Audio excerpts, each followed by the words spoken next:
이 성경을 읽다가 보면은 그 잘못된 선입견으로 남을 함부로 판단하고 정죄하는 이런 경우들이 간혹 등장하는 것을 볼 수 있습니다. 그 대표적인 사례가 욥의 친구들 케이스인데요. 지금 자기 친구 욥이 엄청난 재앙과 또 질병으로 고통을 당하고 있습니다. 그러니까 처음에 좋은 마음으로 그 친구를 위로해 주러 갔던 욥의 세 친구들이 이게 욥을 이제 비난하기 시작하는데요. 뭐 예를 들면 이런 겁니다. 욥기 4장 7절 8절인데요. 생각하여 보라. 죄 없이 망한 자가 누구인가? 정직한 자의 끊어짐이 어디 있는가? 내가 보건대 악을 밭 갈고 독을 뿌리는 자는 그대로 거두나니. 그 어떤 의미인지 딱 감이 오지 않습니까? 네가 이런 고통을 당하고 또 어려움에 빠진다 할 때에 엄청난 재앙과 질병을 네가 겪는다는 거는 뭔가 하나님 앞에서 네가 죄를 지었기 때문에 그런 거 아니냐, 뭐 이런 식으로 계속 이제 이 욥을 비난하고 정죄하는 그런 내용이 나오는데요. 이 욥 입장에서 이게 억장이 무너지는 이야기 아닙니까? 안 그래도 지금 뭐 죽을 것처럼 힘든데 그 친구들이 위로하러 온다 그러면서 그런 선입견을 가지고 말도 안 되는 것을 가지고 이렇게 괴롭히니까 참 너무나 힘들었을 것 같아요. 그런가 하면은 예수님 당시에 서기관들과 바리새인들도 그 자기들이 가진 선입견으로 다른 사람들을 비난하고 정죄하던 그런 사람들, 그래서 막 끊임없이 예수님 사역에 시비를 걸고 그렇게 괴롭혔던 사람들이 또 서기관들과 바리새인들 아닙니까? 이렇게 그 잘못된 선입견을 갖고 사람을 대하는 사람들이 참 위험할 수 있다는 걸 알 수 있는데요. 오늘 본문에 보면은 지금 예수님의 제자들이 그런 잘못된 선입견을 가지고 예수님 앞에 질문을 던지는데 그 질문이 참 좀 나쁩니다. 자, 요한복음 9장 1절 2절입니다. 예수께서 길을 가실 때에 날 때부터 맹인된 사람을 보신지라 제자들이 물어 이르되 랍비여, 이 사람이 맹인으로 난 것이 누구의 죄로 인함이니까? 자기니까 그의 부모니까? 지금 질문 자체가요, 아예 그 확신하고 시작하는 게 뭐냐 하니까 저 장애인이 뭔가 죄를 지었기 때문에 이런 일을 겪고 있다. 그래서 이게 뭐 당사자의 죄입니까? 또 그 부모의 죄입니까? 이런 질문을 하고 있는 것 자체가 이미 이제 그 잘못된 선입견을 전제로 해서 이런 질문을 던지는 이거든요. 그 제자들이 이런 식으로 그 시각장애인을 바라보는 그런 그 시각을 가진 데는요, 그 당시 유대 사회 전반에 퍼져 있던 이 고난이나 질병은 죄의 결과다, 이런 종교적인 선입견이 작용하고 있었다, 이렇게 말씀을 드릴 수가 있습니다. 제가 오늘 이 본문 말씀을 주의 깊게 살피는 이유는요, 바로 이런 제자들이 갖고 있는 그 종교적인 잘못된 선입견, 이런 것들이 오늘 예수 믿는 저와 여러분에게도 얼마든지 일어날 수 있다는 사실이기 때문입니다. 그래서 우리는 항상 내게는 이런 태도가 없는가, 나의 어떤 우월감을 바탕에 깔고 그리고는 이제 상대방을 비난하고 조롱하고 이런 태도들은 내게 없는가, 이걸 살펴봐야 되는데요. 그 마음 안에서 이런 잘못된 선입견이 도사리고 있는 사람들에게는 그것이 반드시 행동으로 나타나요. 지금 이 본문에 예수님의 제자들이 그런 잘못된 선입견으로 그 내면이 꽉 차 있다고 보니까 그게 어떤 행동으로 나타나는가 하니까요, 두 가지로 정리를 할 수 있더라고요. 첫 번째가 무례함으로 나타납니다. 무례함. 자, 1절 2절을 다시 한번 읽어드리겠습니다. 예수께서 길을 가실 때에 날 때부터 맹인된 사람을 보신지라. 그 다음 보세요. 제자들이 물어 이르되 랍비여, 이 사람이 그치 옆에 있는 거예요. 지금 뭐 일반적으로 이제 장애는 왜 생깁니까? 아니고요. 예수님이 길을 가다가 그 시각장애인을 봤고요. 이 사람이, 옆에 있는 이 사람이 이 맹인으로 난 것이 누구의 죄로 인함입니까? 자기니까 그의 부모니까? 여러분, 이 질문 자체가 너무나 무례한데요. 아니 지금 당사자가 옆에서 이걸 듣고 있는데 이 사람의 죄가 어쩌고 저쩌고 이게 얼마나 무례한 거냐고요. 만약에 여러분이 지금 그 시각장애인이라고 그렇게 상상을 해 보신다면 그런 소리를 지금 듣고 있으면서 얼마나 그 마음 속에서 그 수치심이 그리고 마음에 말로 닿을 수 없는 자괴감이 들끓었겠냐고요. 이 제자들이 지금 그런 상황을 전혀 인식하지 못하고 있다는 이거 자체가 그 내면에서 지금 일어나고 있는 그 잘못된 그 생각들이 얼마나 강렬하고 그리고 또 그 사회 분위기가 이런 것들이 용인이 되는 그게 뭐 당연한 것처럼 그렇게 이야기하고 있는 그런 분위기 아닙니까? 제가 간혹 인용해 드리는 누가복음 18장 11절이요. 바리새인은 서서 따로 기도하여 이르되 하나님이여 나는 다른 사람들 곧 토색, 불의, 간음을 하는 자들과 같지 아니하고 이 세리와도 같지 아니함을 감사하나이다. 사실은 이 바리새인들의 이 기도는요, 예수님께서 비유로 들려주신 말씀이에요. 예수님 이런 비유를 드실 수 있다는 것은 그만큼 지금 그 사회에서 이런 분위기가 만연해 있다는 거 아닙니까?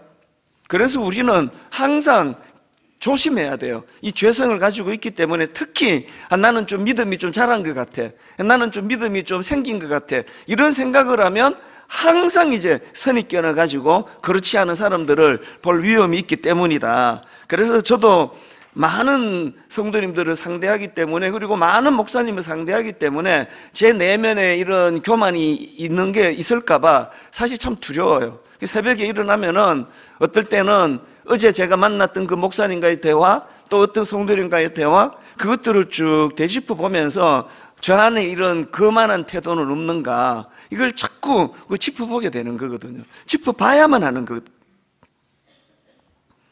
이게 오늘 본문에서 제자들이 이제 그 선입견을 가지고 그 시각장애인을 바라보다 보니까 그 무례함이 그 행동으로 드러났고요. 그리고 두 번째로 이제 제자들에게서 행동으로 드러나는 게 하나 더 있는데요. 저는 이게 오늘 본문에서 가장 중요한 문제라 생각합니다. 그게 뭐냐? 과거지향적인 태도를 가지고 상대방을 지금 평가하고 있다는 겁니다. 2절을 다시 보십시오. 제자들이 물어 이르되 랍비여 이 사람이 맹인으로 난 것이 누구의 죄로 인함이니까? 자기니까? 그의 부모니까? 이게 지금 과거지향적인 거 아닙니까? 과거에 지금 누가 죄를 졌길래? 교회가 좀 무기력해지고요, 역동성이 떨어지고요, 또 장차 이루실 하나님의 일하심에 대한 기대감이 떨어지면 항상 이런 식이에요. 과거에 뭐 누가 어떻게 했고, 누가 뭘 잘못했고, 누가 뭐 어떻게 했고. 지금 우리나라의 이 한국교회 기독교가 굉장히 문제가 많다고 느끼는 게, 뭐 인터넷 가보세요. 어느 저는 불교나 천주교가 자기 그룹 안에 있는 어떤 대상을 향하여 이렇게까지 비난하고 정죄하고 하는 걸 본 적이 없습니다. 끊임없이 누군가를 비난하고 과거에 한 그거를 끄집어내가지고 누군가를 정죄하고 있는 이런 분위기가, 이게 지금 한국 교회가 영적으로 예수님이 없다, 그 주님이 제게 주신 그 말씀이거든요. 여러분의 시선은 지금 어디를 향하고 있습니까? 만약에 여러분의 시선이 과거에만 머물러 계시다고 한다면요, 거기에 두 가지 부작용이 생기기가 쉽습니다. 하나는, 이렇게 시선이 과거에만 머물러 있는 사람은요, 자기 자신에 대해서는 그 과거의 잘못에 대한 후회와 자책, 이걸 못 벗어나요. 기도라는 게 뭐 금요 기도고, 지난주 분명히 제가 옛날에 뭐 이런 일을 가지고 하나님 앞에 내가 잘못했다고 용서를 다 빌어놓고 그 다음 주라면 또 그 기도를 해요. 또 빌어요. 또 그 다음 주라면 또 그걸 또 빌어요. 그 용서해 주신 하나님 입장에서, 야, 너 저 해도 너무한다, 그 날 그렇게 못 믿니? 내가 다 용서해 줬잖아. 이게 자꾸 이렇게 과거지향적이 그런 사람들이 보이는 그런 행태를 할 수 있고요. 그래서 여러분, 우리 시선이 과거에 머물러 있으면 안 되는 게요, 여러분들이 이제 성경을 좀 암송을 하시고 머리에 담고 있으시면 신앙생활에 참 유익한데요, 꼭 여러분이 머리에 담아야 될 게 있다면 로마서 8장 1절 2절입니다. 자, 1절을 먼저 한번 보십시오. 그러므로 이제 그리스도 예수 안에 있는 자에게는 결코 정죄함이 없나니. 이 선포가요 매일매일 일어나야 돼요. 왜? 사단은 끊임없이 우리를 과거로 끌고 가기 때문에, 과거에 네가 했던지 기억 안 나? 그래서 우리는 항상 이제 이 과거에 우리가 범했던 하나님 앞에 잘못된 것들 회개하고 용서를 구했고, 그 하나님은 우리에게 예수 그리스도 안에 있는 자에게는 이제 더 이상 정죄함이 없다. 그게 어떻게 가능했느냐? 2절을 보십시오. 이는 그리스도 예수 안에 있는 생명의 성령의 법이 죄와 사망의 법에서 너를 해방하였습니다. 이제 여러분의 시선이 맨날 그 주님 앞에 범죄하고 부끄럽고 그 과거에만 머물러 있는 것이 아니라 이제는 자유예요. 하나님이 나를 해방시켜 주셨어요. 십자가로 인해서 나는 이제 미래를 향하여 꿈을 꾸며 나아가기를 원한다. 이런 신앙인이 되시기를 바랍니다. 그런가 하면은 우리의 이 시선이 항상 과거에 머물러 있는 사람들이 부작용이 하나 더 있는데요, 오늘 본문의 제자들처럼 돼요.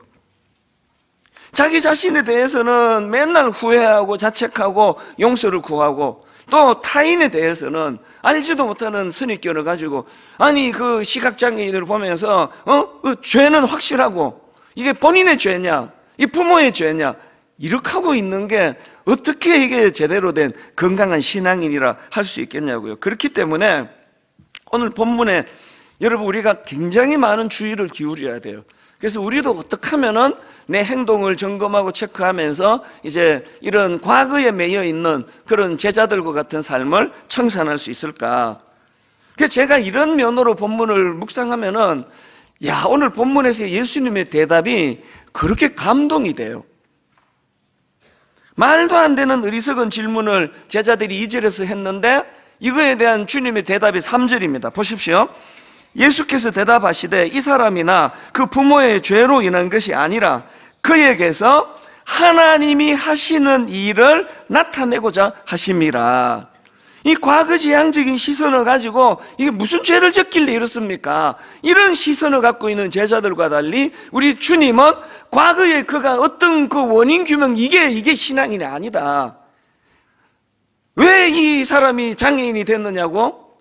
하나님께서는 이런 장애인의 모습을 통해서도 영광받기를 원하시기 때문이다. 이게 미래지향적인 거잖아요.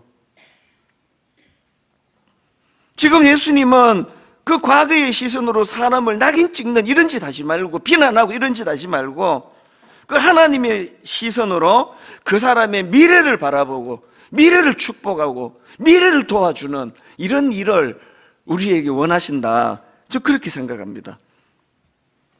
오늘 장애인 주일로 예배를 드리고 있는데요, 저는 오늘 이 본문 말씀을 통해서 우리가 이 장애인들을 어떻게 섬겨야 하는가, 이걸 저는 배울 수 있다고 생각합니다. 오늘 본문에 보면 예수님께서 그 시각장애인을 향하여 하신 일이 두 가지가 있는데요, 그 미래지향적인 주님의 모습을 한번 보세요. 예수님이 시각장애인에게 하신 일 둘 중에 하나가 격려해 주심입니다.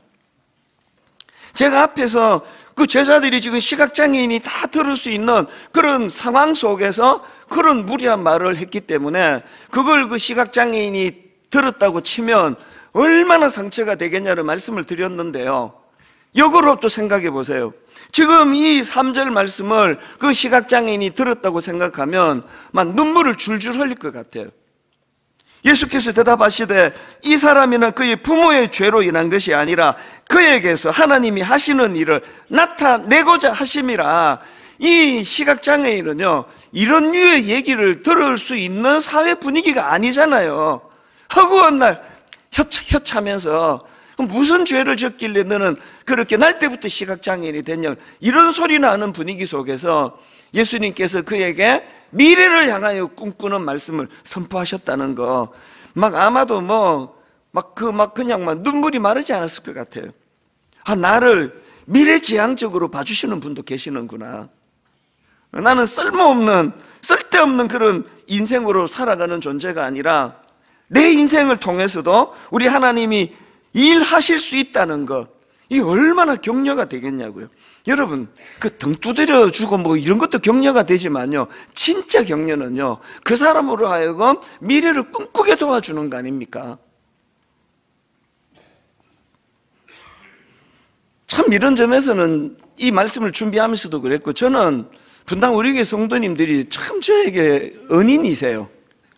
제가 40살에 교회를 개척했거든요. 중고등부 오래 했기 때문에 정신 연령은 35세, 외모는 30세, 동안. 애들만 상대했다고. 또 그걸 또 이렇게 또 용납을 못 해주시네요. 외모는 50. 그래서 이제 처음에 개척을 하고 나니까요, 뭐 좌충우돌, 뭐 그리고 또 제가 뭐 설교하는 스타일도 그렇고 목회하는 스타일도 뭐 조신하게 그렇게 하는 스타일은 아니잖아요. 뭐 그냥 뭐 들쑤시고 다니다가 실수도 많이 하고요. 뭐 근데 그때마다 우리 초기 성도님들이 항상 격려가 이거예요.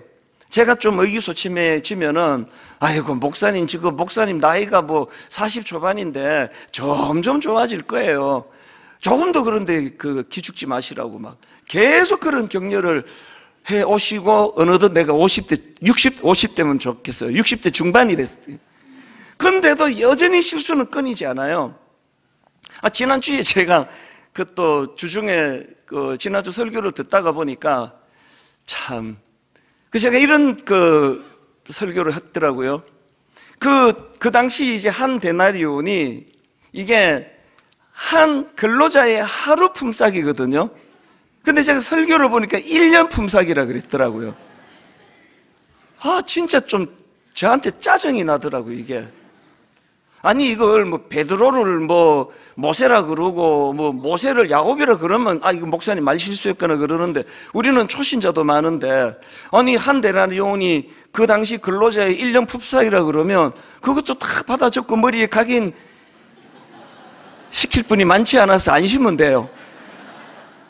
이거 어떻게 내가 이거를 참 고칠 수 있나. 이게 진짜 마음이 좀 뭐 심각한 건 아니라도 좀 기운이 빠지더라고요. 그러면요, 항상 옆에 있는 우리 목사님들은, 아이고 목사님 그거 기억할 사람 아무도 없습니다. 그리고 그거 다 하루 품삯으로 다 알아들었습니다. 아닌가 아는데도요, 그게 격려가 돼요. 여러분, 이게 격려예요. 이게 어떤 이제 돌이킬 수 없는 또 실수가 되고, 또 이것이 허물이 되고, 이것이 비난의 대상이 되고, 이런 공동체가 아니라 항상 미래를 보고, 뭐 목사님 다음 주일날 또 교정하시면 되죠.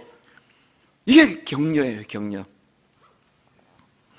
지금 예수님이 그 장애인에게 주시는 격려가 이거예요. 그 장애인을 통해서 장차 하나님이 어떤 꿈을 꾸게 해주실지. 그래서 예수님의 이 미래지향적인 시각이 얼마나 많은 사람들을 격려했습니까?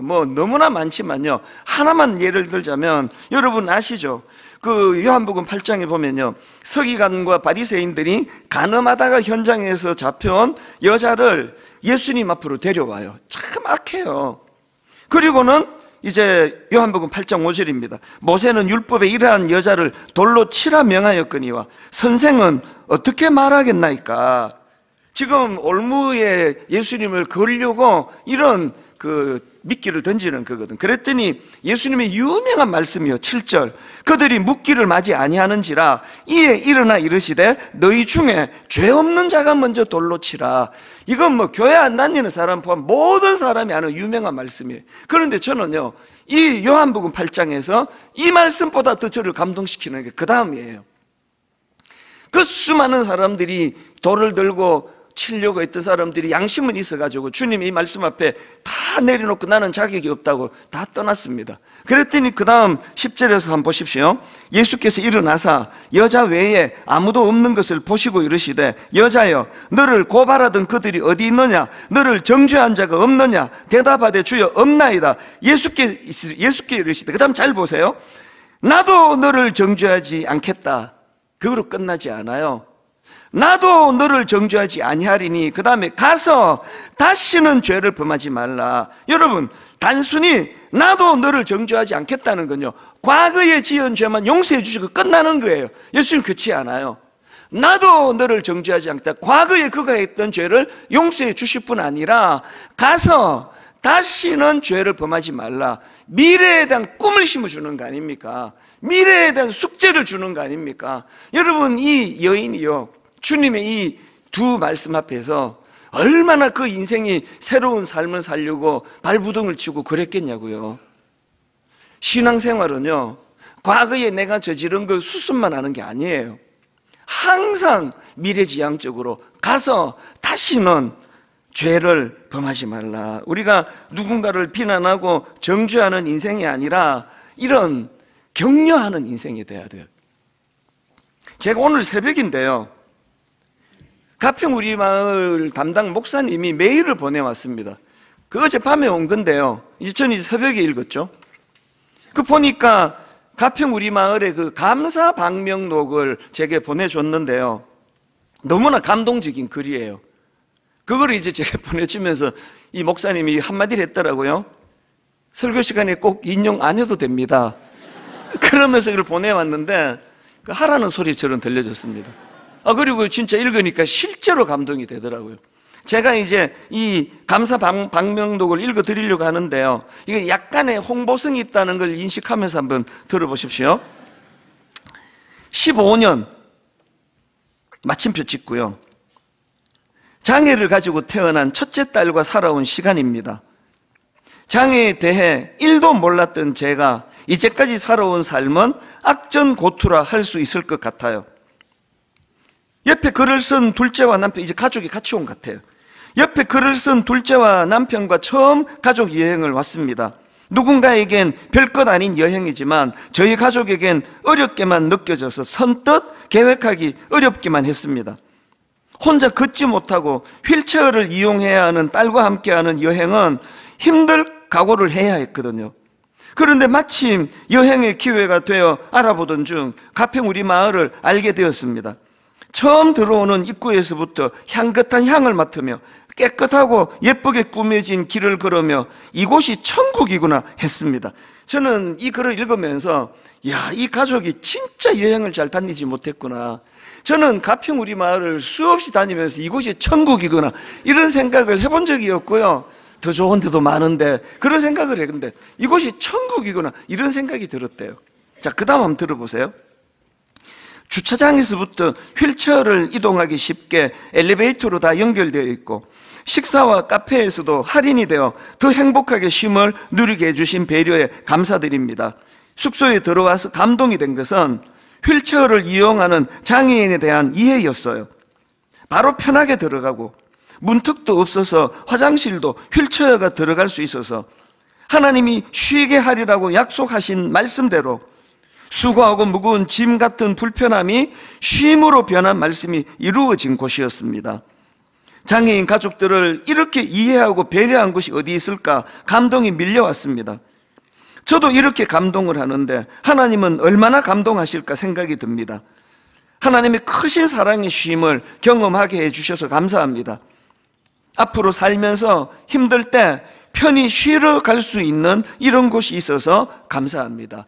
그 설계해 주신 교수님이 너무 귀하신 게요, 이거를 이제 의논하면서 장애인들이 휠체어를 가지고 마음껏 이용할 수 있는 공간들을 의도적으로 만들어 준 거거든요. 제가 아까 약간의 공익성이 또 홍보성이 있다고 말씀드린 건 무슨 뜻인가 하면은, 작년에 저희가 이제 가평 우리 마을에 우리 교회 장애인 부서 우리 사랑부에 그 부모님들, 늘 이 아이를 위해 수고하시는 부모님들을 1년에 한 번이라도 거기서 1박 2일로라도 쉬게 해드리면 좋겠다. 이걸 우리 예산으로 하지 말고, 교회에 예산으로 하지 말고 우리가 밥 한 끼 대접하는 마음으로 우리가 이분들을 좀 섬기자 그랬더니 너무나 많은 분들이 거기에 동참을 해 주셨습니다. 그래서 작년에 이 장애인 가족들이 너무나 행복한 시간을 보냈는데요, 이제 올해 또 하려고 해요. 또 여러분 부탁하는데요, 우리가 이 수고하는 그 아이가 내 자녀일 수 있고 또 그분의 자녀일 수 있고 우리의 자녀거든요. 수고하는 우리 장애인 부모님들 밥 한 끼 대접한다는 마음으로 그렇게 여러분들이 이제 홈페이지에 계좌번호를 올려드렸는데요, 많이도 들지 않습니다. 정말 1박으로 이분들 1년에 한 번 정도 내가 이분들 밥 한 끼 대접해야지.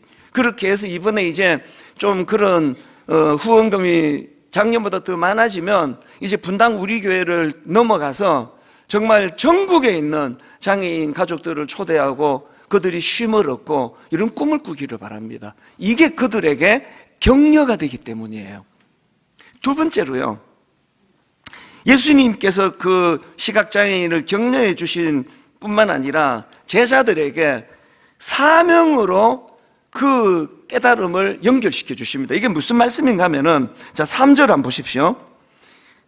제자들을 이렇게 깨우쳐요. 예수께서 대답하시되 이 사람에는 그 부모의 죄로 인한 것이 아니라 그에게서 하나님이 하시는 일을 나타내고자 하심이라. 하나님이 하실 일을 나타내기를 원한다. 그러고는요, 바로 그 다음 4절을 보세요. 때가 아직 낮음에 나를 보내신 이의 일을 우리가 하여야 하리라. 밤이 오리니 그때는 아무도 일할 수 없느니라. 내가 세상에 있는 동안에는 세상의 빛이로라. 뭘 제가 강조합니까?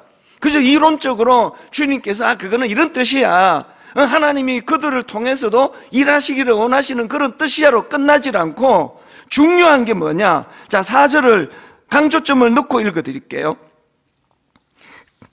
때가 아직 낮음에 나를 보내신 이의 일을 우리가 하여야 하리니에요. 주님이 이 일을 위하여 내가 이 땅에 왔다, 이 일을 위하여 십자가를 지러 오셨다, 내가 하리라가 아니에요. 우리가 하리라. 우리가. 그 당시로는 그 제자들과 예수님이 우리에 해당되고, 오늘 이 말씀을 듣는 이 설교에는 주님과 우리예요. 우리, 저와 여러분이에요. 우리가 이 일을 함께 해야 된다. 이게 사명이에요. 여러분, 매 예배 때마다 은혜를 받습니까? 감동이 옵니까? 그게 여러분의 사명이에요. 여러분, 말씀에 은혜가 됩니까? 그게 여러분의 사명이에요. 주님이 우리가 하여야 하리라. 엄청난 걸 요구하시는 거 아닙니다. 저희 교회 드림센터 구청에는요, 우리 주간보호센터가 있습니다. 2014년도에 문을 열었는데요, 왜냐하니까 그 성남시에 소재한 그 장애인들을 위한 주간보호시설이 약 100여 명의 장애인들이 이용하는 상황이었는데요, 대기자가 너무 심각하게 많은 겁니다. 그러다가 보니까 이제 그 발달장애인들이 35세가 되면 주간보호시설을 이용할 수가 없는 겁니다. 35세가 되면 치료가 다 됩니까? 아니잖아요. 그래서 시작한 거예요. 그래서 그때 10년 전에 30세에서 40세 나이가 좀 있는 발달장애인들을 오픈을 했는데요, 그로부터 10년이 지났습니다. 평균 연령이 50세가 됐어요. 아까 여러분 이 특송할 때 나이가 좀 들어 보이는 청년들이 많이 눈에 띄었잖아요. 50이 넘은 사람도 있고 그래요. 그래서 저는 하나님께서 우리가 이 일을 하여야 할 것이라 해서, 여러분 제가 꾸는 꿈 한 가지는 아시잖아요. 제 임기 중에 저는 장애인 양로원을 세우기를 원해요. 그게 뭐 용어가 뭐 어떤 건지는 모르겠지만, 이제 모든 우리 장애인 엄마 아빠가 갖고 있는 마음의 소원, 울면서 하는 이야기 많이 들으셨을 거예요. 내가 이 아이보다 하루 더 살다 죽는 게 꿈입니다. 그런 많은 이제 나이가 들어가는 장애인들이 많은데, 하나님 분당 우리 교회를 통해서 뭐 장애인 양로원이라는 이런 용어는 없습니다. 그냥 제가 그렇게 꿈을 꾸는 거예요. 이루어 주실 줄로 저는 믿습니다. 우리가 이 일을 해야 한다. 그런가 하면은 그 9층이 이제 그 주간보호센터고요, 10층은 참 의미가 있습니다. 우리 꿈터 직업 적응 훈련이에요. 직장을 가질 수 없는 그런 상황의 그 아이들이지만 직업 적응 훈련을 시키면서, 왜 이름을 꿈터라 그랬겠냐고요. 장애인들이 꿈을 성취하는 일을 도와주는 곳이라고. 그래서 일터라고. 그 아이들이 직업 재활 적응 훈련을 하면서 마음에 꿈이 생기기를 바래요. 나도 할 수 있는 일이 있겠구나. 그리고 우리 교회 주일마다 그 우리 사랑부 그 예배, 이제 어린 아이들 그리고 청년들 그렇게 이제 둘로 나누어 우리 두 분의 목사님이 온 정성을 다해서 그렇게 섬기고 있는데요, 거기에 도우미가 필요하고 교사가 필요합니다. 우리가 이 일을 해야 한다고 주님이 말씀하고 계시는 거거든요. 그런가 하면은 한 가지 더, 이제 여러분 들어오실 때 이거 다 받으셨잖아요. 이 안내서고요, 이 그 재활용 그 큰 봉투가 뭐냐 하면은 이 굿윌 스토어 물품 이제 우리가 기증하기로 이 팀하고 의논을 해서 오늘을 이제 너무 가슴이 벅찹니다. 이 굿윌 스토어는요, 오늘처럼 이렇게 안 쓰는 물건들을 기증받아 가지고 장애인 일자리를 만들어가는 사회적 선교 모델입니다. 현재 36개 매장이 있는데 거기서 무려 450명의 장애인들이 일을 하고 있습니다.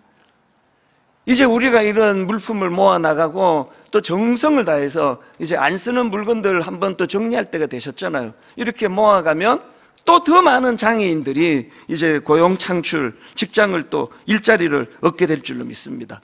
다음 주일 오실 때 이제 갖고 오셔도 되고, 더 좋은 건요, 이제 주중에 드림센터로 그냥 1층에 그냥 던져놓고 가시면 돼요.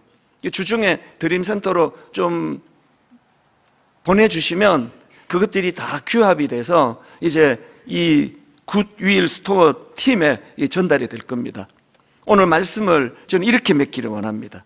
오늘 설교 제목을 제가 과거를 묻지 말고 미래를 열라. 이건 이중적이에요. 나 자신에게도, 그리고 또 어려움을 겪는 그 어떤 분에게도 우리가 그를 격려한다는 건 저 시각장애인을 통해서도 하나님이 하실 일이 있을 것이라는 이 꿈을 나누는 것이, 이게 우리 주님의 마음이라고 한다면, 분당 우리 교회는 장애인과 비장애인들이 또 성숙한 신앙인과 초신자가 많은 우리 교회가 서로 어우러져 가면서 이 주님의 뜻을 이루어가게 되리라 믿습니다. 이 일이 가능한 결정적인 조건이 하나 있다면 예수 그리스도를 만나는 거예요. 그래서 이제 내일부터 고난주간이 시작되는데, 제가 우리 이동선 목사님과 찬양팀에게 좀 부탁을 드렸는데요, 오늘 우리 모두가 마음을 다 나오세요. 오늘 우리 모두가 다 마음을 담고 이 찬양이 한 주 내내 저는 이 본문과 어우러졌습니다. 주 예수 나의 산 소망이에요. 과거에 매여 있는 여러분, 산 소망 되시는 주님, 이제 미래를 향하여 꿈을 가지고 나아가게 도와주시는 예수 그리스도를 찬양하기 원합니다. 이제 같이 찬양하시겠습니다. 우리 성도님들 괜찮으시면 다 같이 한번 일어나셔서 우리 하나님을 찬양했으면 좋겠습니다.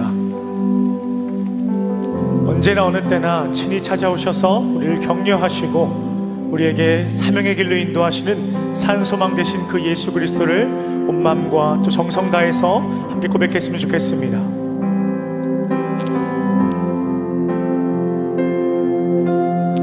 깊은 절망에 수렁 가운데 주님께 닿을 수 없던 우리, 어둠 밤 중에 하늘을 향해 주의 이름 나 부를 때, 어둠을 뚫고 오신 주 사랑 나의 절망 거두셨네. 주님의 공로 다 이루셨네. 주 예수 나의 산 소망. 그 누가 주의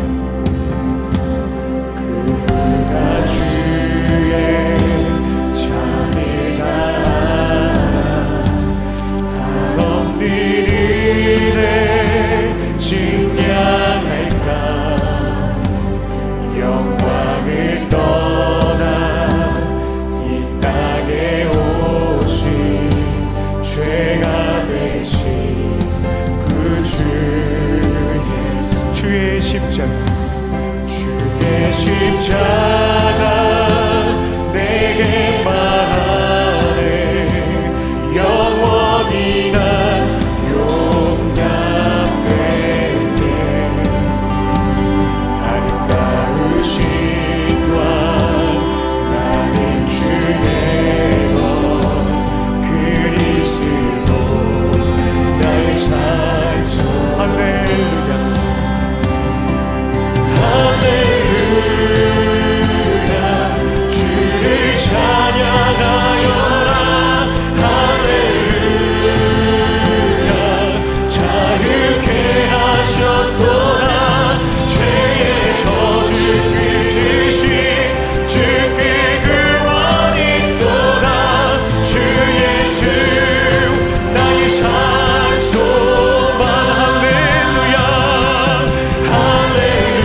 아멘. 이제 사망은 무덤이 더는 우리를 주장할 수 없네. 유다의 사자 위험천 보여 사막이 무너졌도 사막이 무너졌도다. 사막이 무너졌도다. 주 예수 승리하셨네. 할렐루야 할렐루야 주를 찬양하여라. 할렐루야 자유케 하셨도다. 죄의 저주 끊으신 주께 구원이 또다. 주 예수 나의 삶.